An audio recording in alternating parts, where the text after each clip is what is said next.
ñem samay tuñ wane la bëgguma ko c'est comme ça ne man fuck up ngay xaar ab kemaan si fin fond asamaan te yéen a mag c'est comme dama use Viagra fu ne ngay dëgge oui c'est ça pendant ce temps fu ne sar naa ko si yéen perse ko si yéen ngeen di xaar ma toxu Biafra seen structure psychologique ñu vandalisé wu lobotomisé wu comme ay petit tuutu dégg tol leen dara lu dul waf waf xaaral ma noppi li ni kenn xamul lu muy nuuru I am the future I will be for real ku sibul woon sib nga ne métier salaamaaleykum ñoo ngi siyaar ñëpp ñoo ngi siyaar Sénégal di siyaar Afrique di siyaar képp ku connecté wu ci Kaba Film tey mooy suñu deuxième édition ci émission Culture Unie ñoo ngi dalal benn kilifa ñoo ngi dalal waaju mag yoo xamante ne hip hop Galsen kenn koo ko wax xam na ko koo ko wax bëgg na ko koo ko wax dégg na ko ñu koy wax Diablo mooy kilifa boobu nekk Alien Zik gars yi xam nañ ko bu baax képp kuy melomaan di déglu hip hop xamoon nga groupe Alien Zik peut-être tey la ko new generation bi doog a ñëw ñu ci bëri xamuñu ko mais old school yi xam nañ Alien Zik bu baax a baax bismillah ñoo ngi dalal bu baax di Diablo. salaamaaleykum ñu ngi siyaar bu wér waaw Kopo ñu ngi siyaar bu wér a wér di delloo njukkal li ma invité ci émission bi di la sargal di la wax merci tamit ci li ma invité waat parce que xam naa ne yow moom damay gëm ne yaa ma ëpp xam-xam. non xëy na boo ma invité rek. juste pour ñu partager la rek. mais yàlla na yàlla xeeb dolli. nañu partager rek.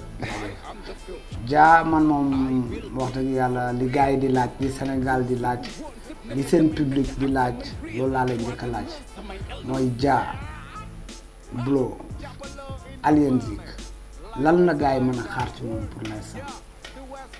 waaw pour ce qui est Alien Zik en fait Alien ñun boo xoolee 2009 génne nañ wrap.com muy mixtape 2010 ñu génnee beneen planète double album 36 titres 2015 ñu génnee benn pré-album boo xam ne 15 titres la Still Here après ñu waroon génnee yeneen projet yoo xam ne enregistré woon nañ ko mais malheureusement mujjewul génn parce que ci biir Alien dafa amoon ñoo xamante ne dañu amoon ay projet solo yoo xam ne dafa waroon génn comme Rex comme Barrio te man boo xoolee sax man personnellement Diablo en 2010 Alien balaa muy génnee sax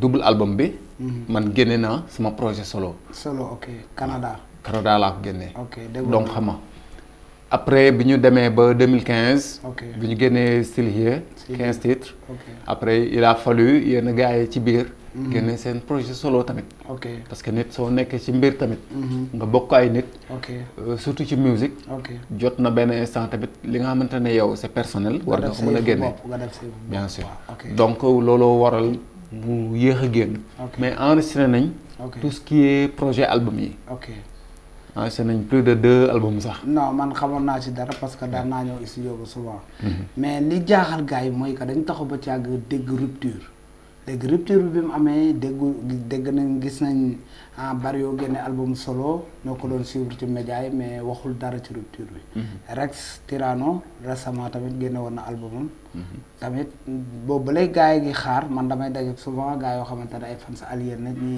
ñi national lañ nekk ñi international lañ nekk waaye di ma laaj mais gars yi qu'est-ce qui se passe waaw peut-être nag tey la ñu yàlla dimbale ñu dalal la waaw peut-être dinañ ci am ay leeral ak yow. waaw en fait tu sais le fait que ñuy gën a avancer ci temps bi. après famille day ñëw. comprendre nga. am na besoin yoo xamante ne en dehors de musique parce que musique ñun. suñu génération. biñ ciy dugg c'était par passion. par amour. mais après da ngay am soxla yoo xamante ne ni. da lay dab. da ngay takk jabar da nga am ay doom responsabilité quoi da ngay responsable donc de ce fait dootoo reposer wu ci musique kase wala même bu fekkee da ngay reposer ci musique sax li la doon doy dootu la doy parce que léegi da ngay yenu ay nit il faut nga boole ko leneen daal voilà parce que par exemple booy takk jabar da ngay jël doomu jàmbur boo yenu doomu jàmbur lépp luy soxla yow yaa koy gérer Afrique noonu la boo takkee jabar yaa koy gérer lépp voilà boo amee ay doom tu gères ça. Donc bu fekkee ci groupe bi nga nekkoon. wala ci solo bi nga doon def. mënul gérer loolu. tu vas voir ailleurs. na nga xool leneen mais n'empêche biir Alien on a tout fait. enregistré nañ lépp. nii dig saa bu ko neexoon lundi mu ne da koy génne. xam nga pourquoi pas man léegi dama mën naa la laaj pourquoi pas xaw ma mënuma réconciliation pour l'instant parce que xaw ma ba xam tas am na wala tas am pour mu leer pour gars yi seetaan est-ce que day non en fait du problème mu tas parce que Alien du groupe. Alien du groupe. connexion la quoi en fait. waaw bëgg naa nga ñëw tamit ci loolu Alien nan ngeen def ba Alien ngeen formé connexion bu amee doole noonu Sénégal. waaw en fait ay groupe yu ndaw la woon quoi biir Parcelles. Parcelles Assainies Dakar. parce que ay Escadron 113. Escadron 113 non Escadron 113 sax mën naa ne moom mujjee dugg biir Alien. c'est-à-dire Barrio ak Rex ñoo mujjee dugg biir Alien. parce que Alien ñaar nit ñoo ko formé. muy Chahid Abdallah. ak charismatique Dixa. Après ci la Bilal ba Sulsuli. parce que Chahid ak Bilal ñoo nekkoon Sulsuli. man ak charismatique Dixa ñoo nekkoon Hostile Vibes. kon mën naa ne Alien dafa jógee ci Péazou ci source Péazou. voilà ay Dread de Schizo. Underground PA ñoom ñëpp. dem si yàlla wantu ñoom ñëpp biir Péazou lañ nekkoon. mais après. Chahid Abdallah moom moo ne non attends dañ formé benn groupe. Bouchra te mu nekkoon Nevermind Vibes tamit mi ngi ci woon. Bouchra moom benn cousin am. mu nekkoon Europe. moom moo ñu envoyé premier machine. benn machine machine quoi. boo xamante ne si lañ doon enregistré Galle Barrio Unité 3. fii waaw. comment man ak Bouchra ñoo ànd sax dem ba aéroport ñu récupérer machine bi et tout. Galle Barrio. première machine bi Zoo Squad. Pencum 4 la woon wala Pencum 3. Pencum 4 la woon P4 la woon. moo xewoon ay QB ñu yónnee ñu ko quoi. par fret ñu dem jëli ko maag Bouchra et tout. bon le temps a passé mais bon. loolu la woon quoi histoire bi loolu la quoi. ok Diablo d'après rupture. bi am ci absence Alien ci hip hop Galsen yow par exemple koy dox ci mbedd mi ak fans yi surtout réseaux sociaux yi mais sonn nga ci foo leen toll ana gars yi loo leen di waaj nan la lay def au fond. waaw même ba pas plus tard ci Facebook ci WhatsApp dañ may wax mais album Alien fu mu toll. mais bon album Alien même fu mu munti toll gars yi ku nekk yaa ngi ci yeneen domaine. comment en dehors de musique sax yaa ngi ci yeneen domaine.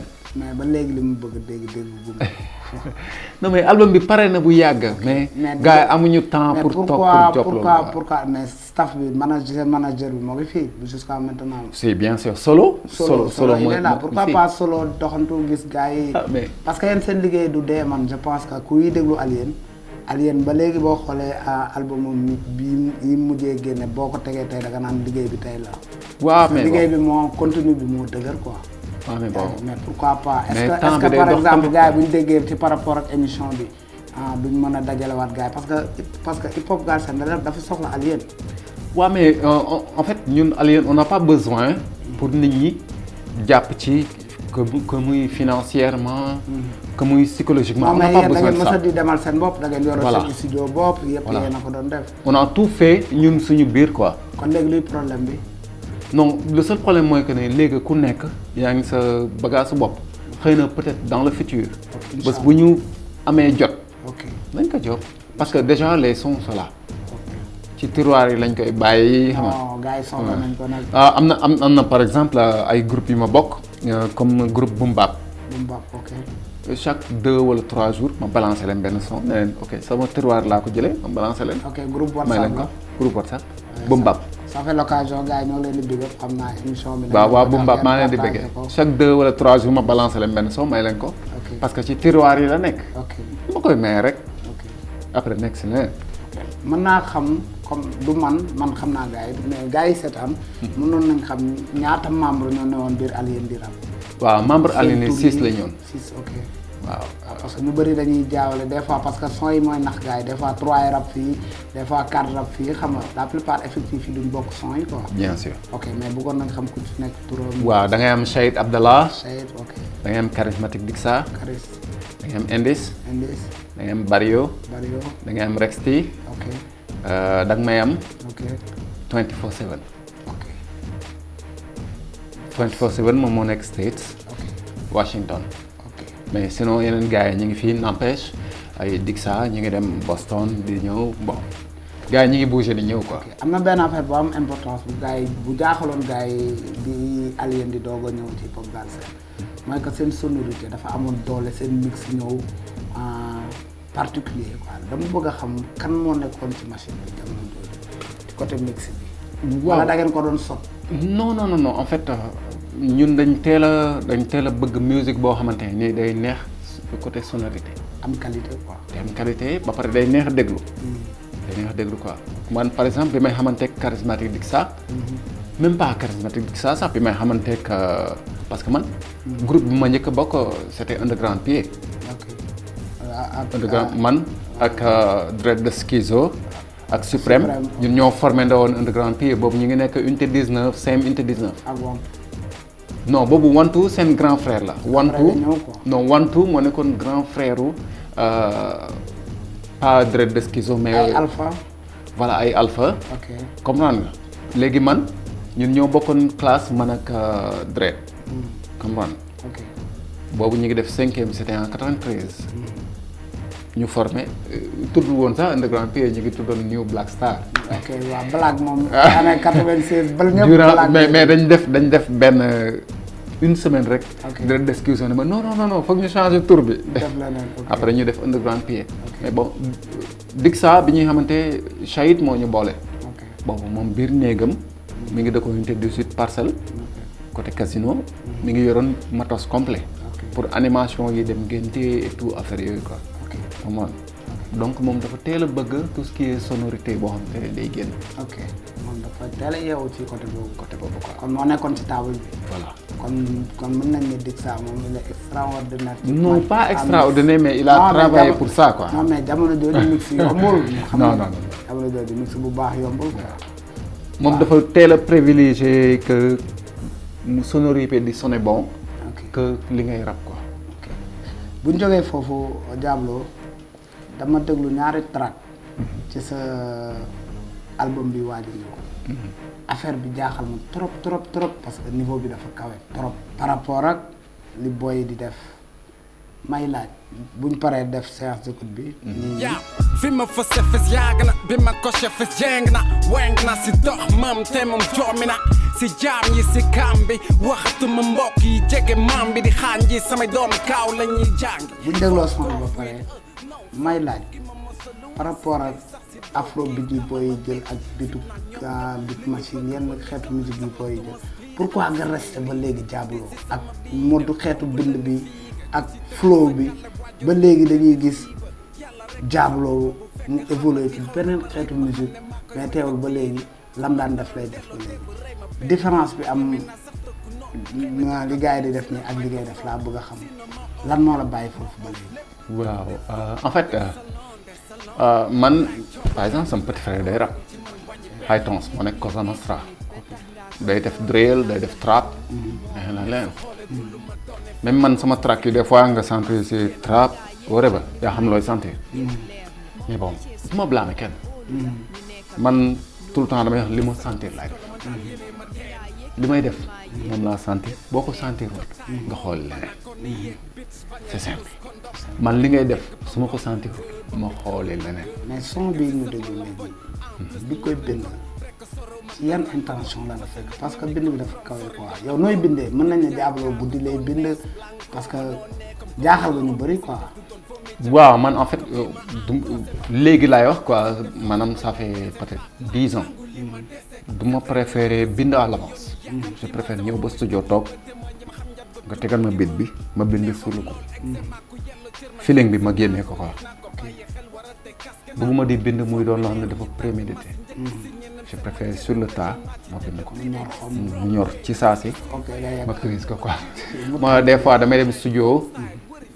whatever. kon wute gaal bu bari parce que am na ñoo xamante ne balaa ñuy dem studio danañ bind répété doog a def.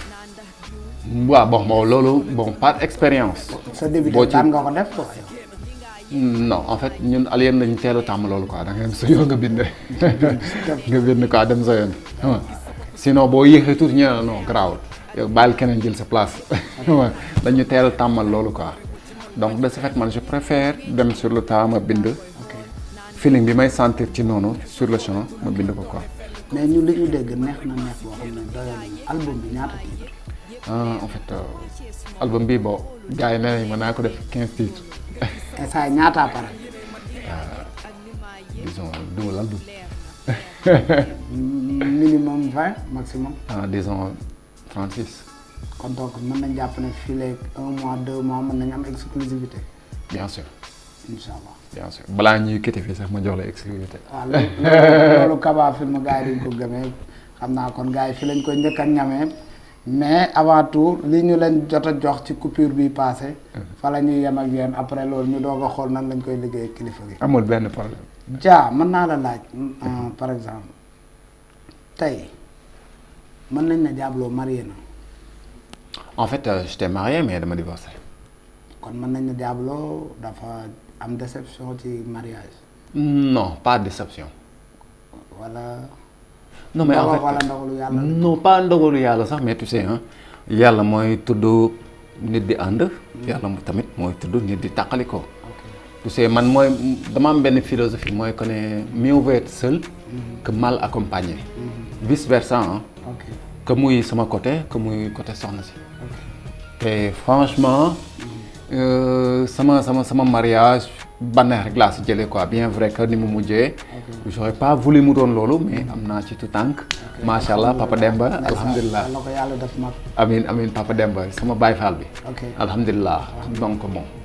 je me dis que àdduna la rek. àdduna la rek xam nga doo forcer dara. yal na yàlla xeeb dolli mu dooleel ñu. xam-xam rek ak sutura quoi. ok mais Dia bu ñu jógee foofu bëggoon naa la laaj ci par rapport ak hip hop bi. nit ci daan demee ak tey ban retour la am ak sa famille ak instant yii dund. waaw bon parce que am na fooy toll musique Sénégal ñëpp xam nañ ko quoi surtout hip hop. surtout ñun mën naa ne old school yi parce que léegi ci old school yi laa bokk. bien vrai que je suis pas trop âgé mais entre guillemets ça va j'ai de l'âge quoi. ci trait d'union bi entre voilà old school ak new school voilà donc ba pare musique bi may def dafa classique. donc de ce fait bon sama musique fayul loo xamante ne nii. bon mën naa ne maa ngi nekk ci piscine quoi. naan l'art africain ne mérite pas son nom. voilà mais n'empêche maa ngi sant yàlla. waaw alhamdulilah. le minimum mi ngi ma ko jox. parce que n'empêche musique xaalis musique si laa takk jabar. xaalis musique si laa ngénte sama doom. xaalis musique si laa yore sama njaboot.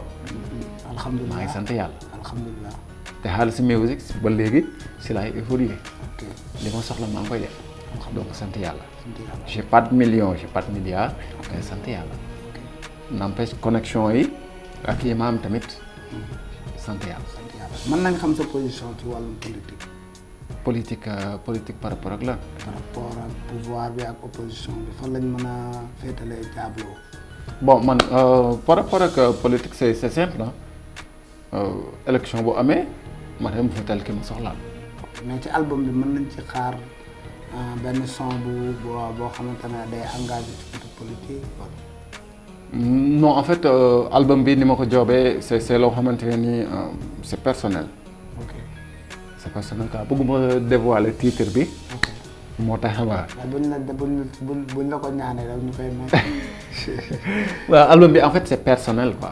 album loo xam ne dafa personnel. c'est ta vie quoi. waaw voilà c'est une partie de ta vie. voilà en fait day tracer sama chemin quoi.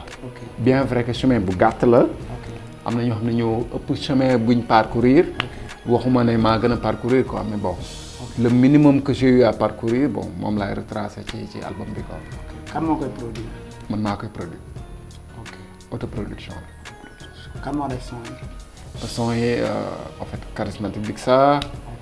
ak sama yenn boy yoo xamante ne ñu ngi entre fii Paris New York. ok kon dafa kon gars yi dañ ko sot quoi. voilà ñaata temps nga ko préparé. Disons 1 an et demi. extraordinaire. 1 an et demi. J'ai pris mon temps nag 1 an et demi ma jóg ko. alhamdulilah mën nañ la laaj ci récemment li Sénégal tolof yi ñu jógee ci émeutes yi passé. ñu lay laaj lan nga mën a dénk Sénégalais yi ak sa fans yi nga xam ne ñoo lay seetaan. ok waaw parce que nit moom li nga xamante ne mi ngi taxaw sa bakkan. boo ko faxasul. keneen du jóge fële di la ko faxasal. ba yàggul dara gars yi bi ñuy marche par rapport ak lesbiennes yi yooyu. artistes yu bëri dañu taxaw di seetaan. fii loo sentir pour wax ko loo sentir pour dox ko parce que nit ki sa nafsu warul la jiital. c'est-à-dire bien-être. yow rek yaa ko mën a xeex. te société bi léegi dafa doy waar boo xamante ne nii. ku ci nekk ci ñun bu ñu jógee xeex dara. pour man dina sotti. incha allah yal na yàlla def. ñun ñëpp ñu jógandoo xeex ko ba pare j'ai une chose à préciser mooy que ne dama gis léegi jeunes yi. ci quartier yu nekk ci localité yu bëri. ay jeunes ñoo jóg di dëggal seen bopp pour nekk maire. que muy Willy que muy keneen ak keneen Willy Ndaw ak Guédiawaye keneen ak keneen.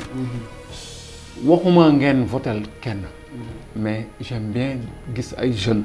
yoo xam ne même génération lañ. ñooy jóg di dëggal seen bopp. paay nañ dem retraite parce que ñoo gën a xam dëkk bi tamit. voilà nañu bëri ay jeunes yoo xam ne ci parti yëpp. ñu jóg ñu taxaw. dëggal seen bopp. ñu jël relève bi quoi.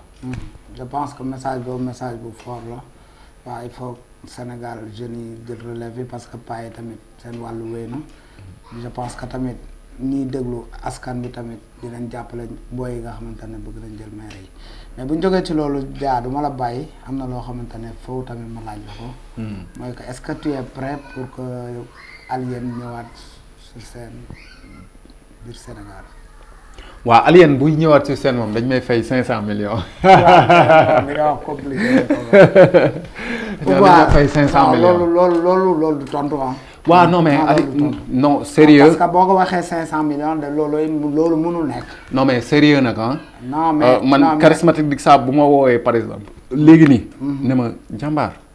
am nañ concert léegi damay bàyyi li ma jàppoon yëpp. loolu laa mën a dégg. Cheikh Abdallah bu ma woon léegi nii ne ma jàmbaar ñëwal léegi nii studio. dama lay bàyyi fii ma dem studio. ndeysaan kon nag na Sénégalais yi xam ne y a rien entre eux. non jàmm ak salaam ñoo fa am. peut-être li nga wax mooy que responsabilité moo ñëw ku ci nekk sa yëfu bopp. bien sûr man de damay ñaan yàlla leen yàlla dajale wa. amiin yàlla leen yàlla dajale wa. amiin. Diablo léegi Diablo bu ñu jógee ci loolu ma laaj la question boo xamante ne képp ku fiy ñëw ma lay invité dinaa la ko laaj. yan moment ñoo gën a difficile ci yow ci mouvement hip hop bi ak lan moo la gën a metti nga dund ko ci rap bi te bëggatoo ko dundaat. waaw en fait tu sais artiste dafa xaw a doy waar quoi. du ma ne dafa xaw a sax artiste dafa doy waar.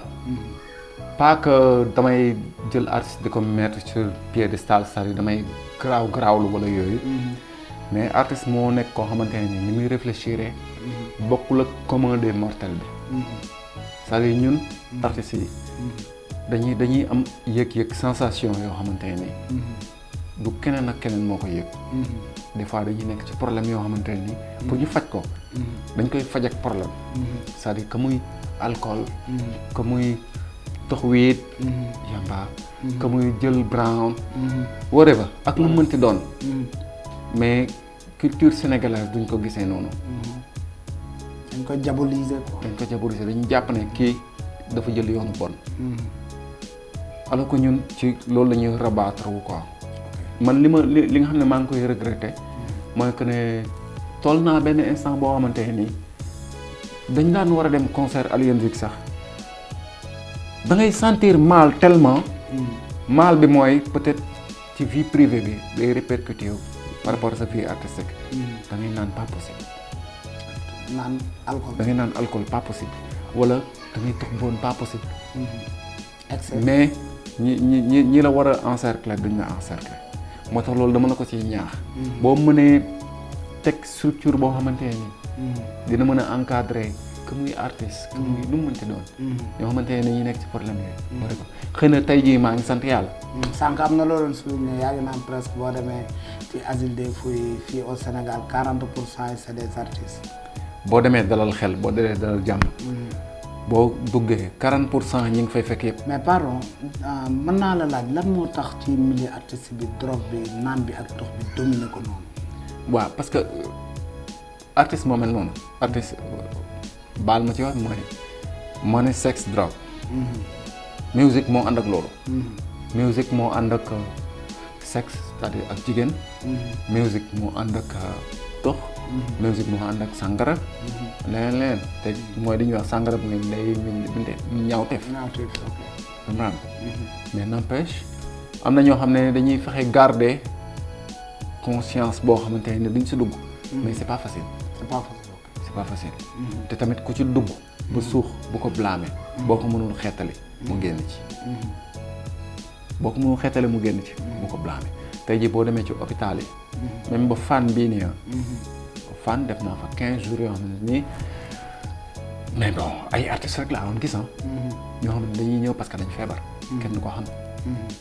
dalal xel du ma ko wax mais am na sama benn copain boo xam ne yóbbu naa ko fa mu nekk en convalescence durant 2 mois.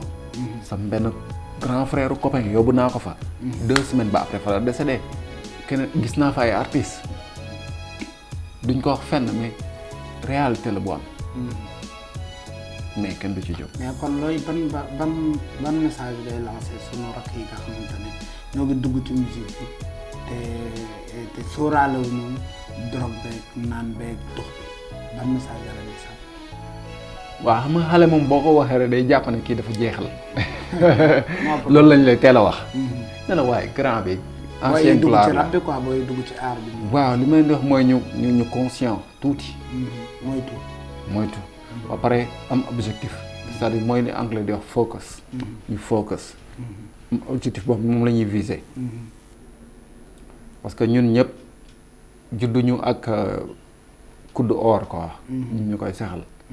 ñun ñëpp suñu yaay yi tey jii boo demee fëgg ko ne ko jox ma 30 000 amu ko wala bu ko amee benn la ci suñu yaay yi donc nañu fexe nu ñu mën a jàppale suñu famille yi ñu jàppale leen ko. te boo focusé si loolu rek. donc yu bëri doo si dugg. di nga moytu lu bëri quoi. lu bëri doo si dugg. Dia ma laaj la tey boo xoolee hip hop Galsen booy yéegal nañ ko niveau boo xam ne c'est extraordinaire ci côté spectacle ci côté son ci côté vente yow ak li am tey ak li amoon démb noo ko jàngatee. waaw démb en fait. démb la woon quoi. jamono ji la. dama doon wax benn période. ma ne damay fexe sama doom ëllëg. li ma daj ci musique mu bañ ko daj. wala li ma daj ci àdduna bi ci live mu bañ ko daj. mais jamono ji new school bi. def nañ loo xamante ne ni. man defuma xaaj bi. parce que may nañ visibilité. de par l'internet. de par jéego yi ñu dox parce que dañ ko nangu wax booy dañuy dugg fu nekk wa ci région yi. di dem concert ba fu nekk. dañoo innové. dañ dem fu nekk ba pare booy dañuy génnee seen xaalis di ko si def. donc wàññi nañ ñu ñun li ñu doon xalaat wàññi nañ ñu lu bëri quoi. du ñu mën loolu ñaax leen. ñu yokk. tegal foofu sa baaraam li amoon démb ñun nañ daan dundee hip hop bi ak tey ni ko booy di dundee. kan moo ci ëpp responsabilité kan moo ci nangoo gën a jël engagement mooy kan moo ci gën a nangoo investir kan moo ci gën a nangoo sonn kan moo ci gën a nangoo par exemple liggéey du ma ne ñun démb liggéeyuñu mais par exemple tey boo xoolee booy millions yi ñuy def ci musique bi ñun du ma ne peut-être ñun mais amoon nañ ñoo xamante ay grands yoo xamante ne amoon nañ moyens yi mais peut-être musique bi jaralu leen woon loolu yow loolu noo ko jàngatee. mais grand yi doo leen blâmer si loolu doo leen blâmer si loolu parce que suñu période ñun grand yi bu ñuy jóg di investir si ñun du loo xam ne c'est assuré. te ba léegi booy yi sax c'est pas assuré mais seulement différence bi mooy booy yi dañu am outils yi ba pare booy dañu xarañ je te dis franchement man damay déglu ay booy des fois dama si dal ni kan nga gën a déglu ci new generation bi. new generation bi Akil. da koy déglu bu baax. non pas bu baax en fait. mais lan moo la neex ci Akil. en fait dafa am style boo xamante nii bon baal ma ci wax bi il s'en fout. ok day def lu ko neex. ok dafa réew. imbécile la. ok Akil yaa ngi déglu sa grand bi. ok te j'aime bien sa façon de faire parce que da koy def ba pare. da ko respecté. ok da ngay seetaan vidéo day réewantu et tout mais da ngay xam ne kii boo dégloo son bi da ko respecté. ok idem que Dip idem que keneen ak keneen ngaa ko waree fa mais man du ma déglu du ma c'est rare ma déglu rap. man su ma demee bay déglu rap ay Busta Rhymes laay déglu. ay Chip Fu laay déglu ay Kaana laay déglu. mais su may déglu rap Sénégal. damay déglu loo xamante ne ni dina ma jox loo xamante ne man yee what's up loolu laay wax ko mais pas loo xamante ne pour fecc la wala waree wa. mais mën nañ jàpp ne daal Diablo bëgg na Akil la koy kiifee. yeah I like him. imbécile la mais I like him. waaw mais kontaan nañ lay sant di la gërëm ci invitation yi xam nañ ne sa jot yombul. jaajëf xam naa ne ñun moom li ñu am yombul parce que rajo ak télé yi fi nekk bëri nañ bëggoon a xam dara ci Alien. right. amuñu ko dañ la koy sant di la ko gërëmale. jaajëf di la ñaanal. projet bi yàkkamte nañ ko. dina ñëw incha jox allah def mot de la fin ci Kaba Film. waaw maa ngi bëggee waa Kaba Film yëpp di bëggee tamit waa groupe bi yëpp xam nga seen staff. merci seen liggéey rafet na yàlla xeb dolli. merci yokk bagage yi. jaajëf gën a law. jaajëf ba ngeen am seen télé bopp. merci xam nga jërëjëf. jaajëf. thank you. di xaw na ma rey ba ma xam ne maa koy wet ak tiit ku ma naroon delloo démb rey ma benn yoon ñeme naa sax dëkku noonu xëy na jaaxal ma lim si rax microphone sinon ma off ñëpp ma off lépp daw def fëpp des salon raay combul kenn raay doorewul ci man wàññi benn yëg-yëg bi wéeci nit ba tax nga koy xool naa ndax diw moom la même sa xoole du lu ma doone fenn comme si xet bi man rek maa si génn li nga yëg ak li maa yëg yëpp leer na ma wàccee suma bopp óolu la ñu nekk benn noonu la nga gis sa bopp si colo man daan yéene man